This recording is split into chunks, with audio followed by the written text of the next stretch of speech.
Rádia Wow, takto 5,5 minúty po 17. hodine do 18. počúvate dnešnú stredajšiu pop show Rádia Wow a už niekoľko dní rozoberáme práve takú záležitosť, že sa ideme rozprávať so zaujímavými ľuďmi, ktorí majú zaujímavé hobby a dnes naše pozvanie prijal, predstavte si Selassie, normálne fanfári, teba tu hneď už aj ľudia, zhruba po nejakej 15. sa to tu začalo zhromažďovať, čakajú tu na teba, normálne dnes majú všetci tvoji fanúšikovia takého menšieho Mikuláša tu u nás v Rádiu Wow.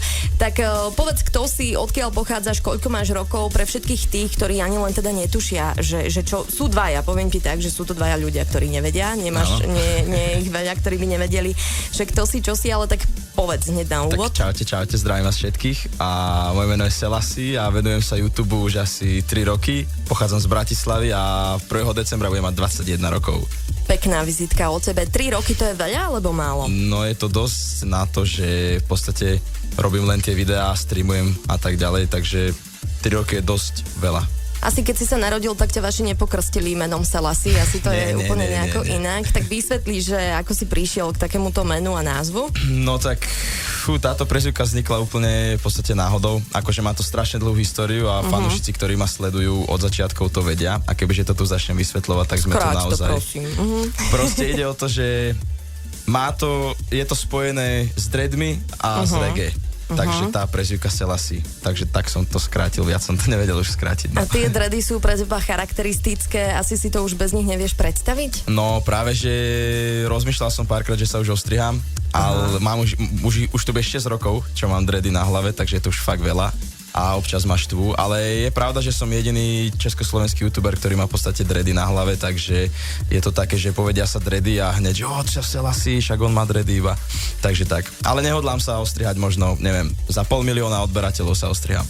Aha, tak dobre, tak môžeme potom vyhlásiť aj nejakú takúto súťaž. Aká je starostlivosť už, keď sme pri tých dredách, nejako ženu to naozaj zaujíma. Hrebeň vôbec vieš, čo to je? Jasné, tak hrebeň som používal, keď som ešte nemal dredy, pretože som mal strašne dlhé vlasy a takú helmu som nosil na hlave v podstate z vlasov. A toto je lepšie ako to, čo si mal predtým? No tak určite nie. Keď som mal tie vlasy, tak som vyzeral ako taký tlstý americký chlapec, niekedy aj ako dievčatko, takže je lepšie mať dredy ako také neupravené hárov na hlave. A toto je už upravené, hej? No tak. Akože kebyže sa mi chce, tak je upravené, ale nechce sa mi. Nemám čas si upravovať tie dredy, je s tým fakt veľa roboty. A to sa aj umýva, aj všetko sa to... Áno, takou špeciálnou žihlavou vodou alebo takýmito suchým mydlom a také všelijaké vecičky. Aj v tom chováš niečo? Lebo vzbudzuje tu trošku taký dojem, že sa tam dá aj niečo vychovať, také malé, príjemné. Akože vychovať sa v tom dá hocičo, ale keď sa o to človek stará, tak sa tam nemá čo usadiť. Takže... A zrejme sa to dorába, máš na to špecialistu, ktorý sa ti o toto stará. Mám na to svoje ruky alebo svoju priateľku, ktorá mi to dorába normálnym klasickým háčikom, ako keď babky háčkujú nejaké... Takže ty máš háčkovanú záležitosť na vlase. Áno, dá sa tak povedať, že hej. To je super. Spomenieš si ešte teda na to, kedy si začal práve s tým YouTubeom a práve s tým, čo robíš, povedal si, že sa tomu venuješ už 3 roky, tak aké boli tie začiatky? Tak ja sa vám tak priznám, že prvé moje začiatky boli asi keď som mal 12 rokov, keď YouTube úplne začínal proste od začiatkov. Teraz máš 19, teda 21 tak, áno, ja ťa len skúšam. Ale to boli len také skúšky, ja som vtedy sledoval zahraničných YouTuberov a doslova som si zapol kameru a okopíroval som ich video, ale nevedel som vôbec strihať v programoch ani nič, takže to bolo také zaujímavé, že som zapol kameru, niečo som povedal, vypol som ju a potom som to len nahádzal nejako dokopy. Vtedy boli ešte kamery na kazety a nie takéto digitálne všelijaké srandy. No a ja som vlastne zabudol otázku, čo si sa ma pýtala. Takže... Kedy to začalo? Kedy si povedal, že toto zverejním? V novembri 2012 to bolo také proste, že začal som sledovať PewDiePie, jedného youtubera, mega ma to bavilo, proste ja som sa na tom strašne zabával a strašne rád som hral hry, tak som si povedal, že vyskúšam to aj ja. Zohnal som si všetky programy, čo na to potrebujem, proste natočil som video, bolo úplne zlé, zvuk bol otrasný, obraz sekal, proste úplne shit. A uploadol som to na ten YouTube a prví moji odberatelia boli vtedy moja bývalá a pár mojich spolužiakov zo strednej školy, môj tatko a môj brat, takže tak a potom to už išlo. ľudia sa zbierali. A zostali teda fanúšikovia aj teraz práve Jasné, určite áno. Dobre, super. Zostávaš teda ešte stále v štúdiu Rádia Wow, takže sa budeme aj ďalej s tebou rozprávať. Som rada, že si prišiel a verím, že si to tu užiješ. Už o chvíľu teda budeme pokračovať v tomto rozhovore. Zostaňte pritom aj vy s nami. Rádio Wow pre všetkých svojich poslucháčov a zároveň aj fanúšikov sociálnej siete YouTube pripravilo sériu viacerých rozhovorov so známymi youtubermi. No a dnes naše pozvanie, ako sme si už spomínali, prijal jeden z najznámejších slovenských youtuberov. Jeho meno je Selassie a taká otázka, možno absolútna blbosť. Baví ťa to, čo robíš? Nie, neznášam to, najradšej by som s tým skončil. Jasné, je to jasné.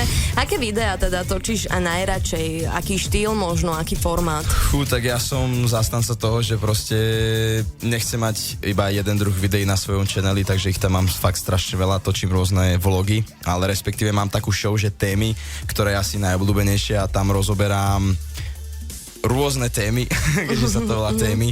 A je to naozaj obľúbené, pretože sa tam, dá sa povedať, nasieram nad reálnymi vecami, nad reálnymi problémami, proste, neviem, napríklad školské jedálne, alebo MHD, alebo predavačky a tak ďalej. To sú fakt mega témy. Posledné som mal témy móda, ktoré boli fakt obľúbené. Má to cez 150,000 pozretí, alebo tak. A ďalej sa venujem napríklad aj gamingu, nejaké gaming videá.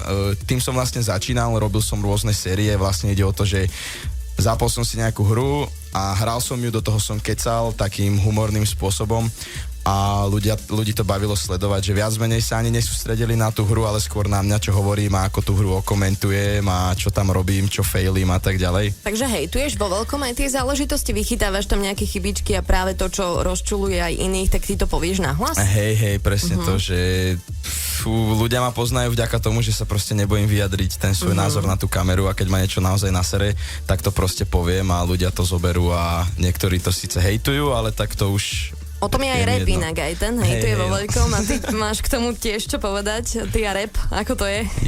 Homeboy Selassie, what's up, shout out to my homeboy Separ. Takže máš aj video o tom, že ako sa stať raperom, takým najlepším. To tak trošku vyspojlujem ľuďom, ktorí sledujú toto, teda počúvajú, už som chcel povedať, že sledujú toto video, ktorí počúvajú tento rozhovor. Že... Ale bude to aj teda môcť vidieť.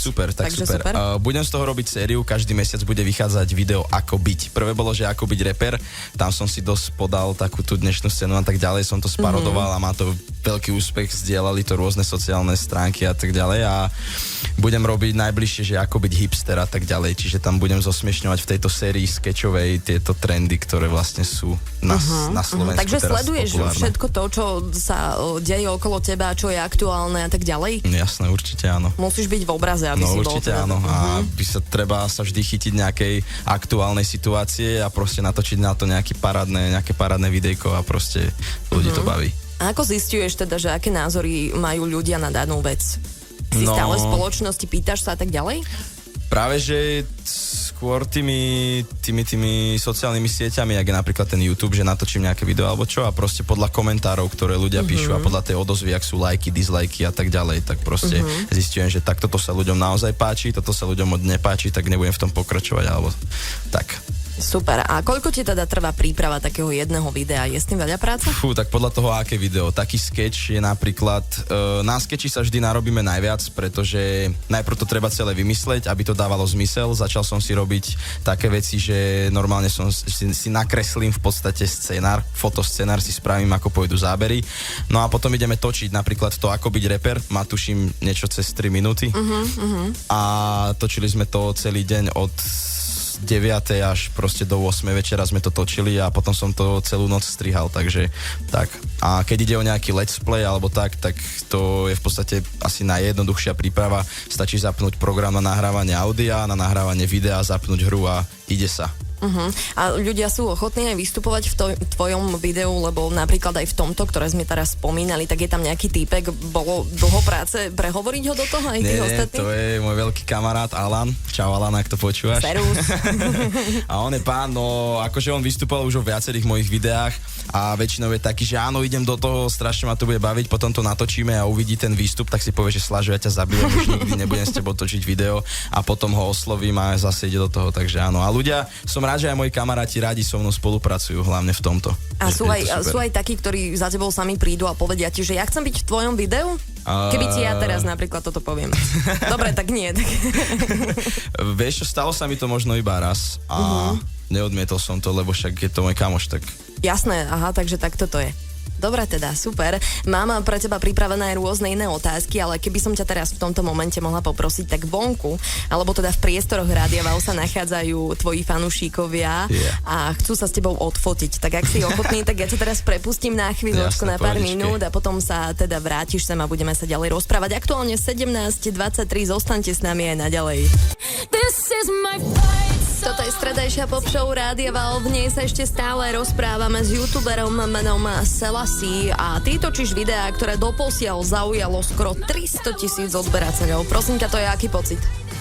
Neskutočne úžasný, krásny, nádherný. A keď si zavesil prvé video na YouTube kanál, tak si rátal s tým, že to takto vypáli a že to takto celé dopadne? No rátal som, že už bude mať 500,000 odberateľov, ale nejako nevydalo. Ale nie, ja som nič neočakával o to, ja som to tam proste dal a povedal som si, že OK, tak mám tu jedno video a ak to niekto bude sledovať, tak budem rád, ale proste tie moje prvé videá fakt mali, že 4-5 pozretí, ale stále som vydával, stále som niečo robil a bavilo ma to a baví ma to aj doteraz, proste ten počet odberateľov je pre mňa stále len číslo, že nič to neznamená.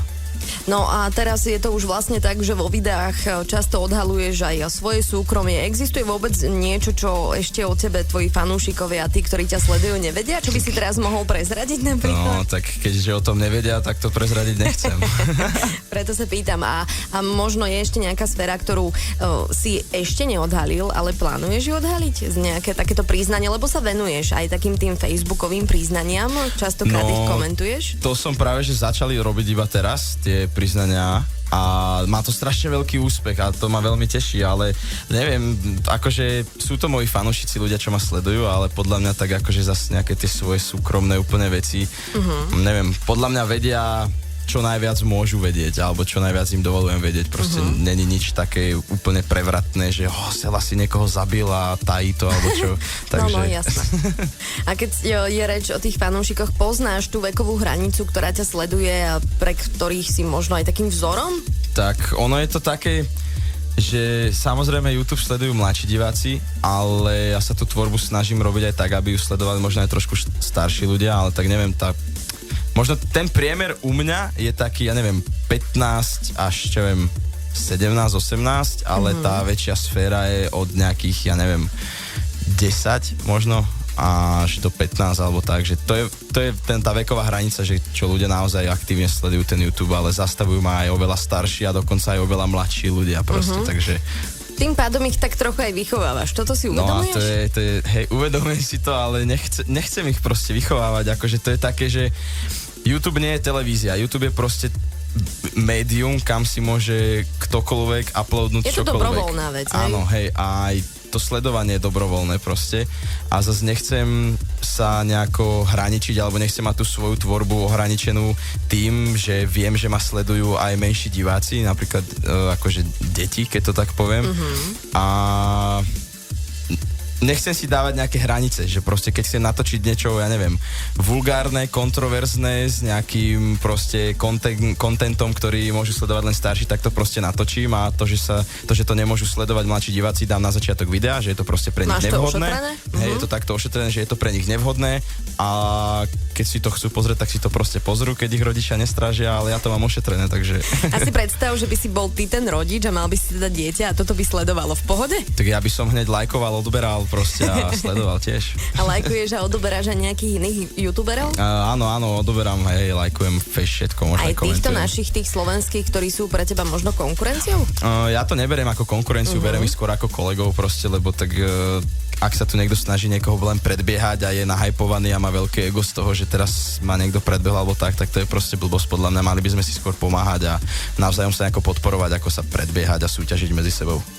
A je toto, čo robíš, aj tvoje zamestnanie, alebo ako to berieš? V poslednej dobe áno, už sa to tak prehrotilo, že dokážem si tým zarobiť a nepotrebujem chodiť niekam do roboty, proste robím to, čo ma baví, dokážem sa z toho uživiť, dokážem zaplatiť nájom, čo je úplne najviac A som z toho strašne šťastný, lebo proste, keď niekto robí to, čo ho baví a dokáže mu to zarobiť natoľko, aby sa uživil, tak je to proste úplný win. A čo ešte teda dokážeš, o tom sa budeme rozprávať už o chvíľu. Musíme ti dávať aj také menšie prestávky, pretože naozaj je rádio plné ľudí a každý chce od teba podpis a fotografiu. Ja verím, že to zvládaš a musíš byť asi na takéto veci aj zvyknutý. Hej, jasné, to je v pohode. Super, tak ťa opäť raz na chvíľu len púšťam, už teraz opäť raz Hysteria v iných priestoroch rádia. Vy zostaňte, ktorí ste sa sem dnes nedostavili v našej spoločnosti aj naďalej. Rádio Wow. Hráme najlepšiu hudbu.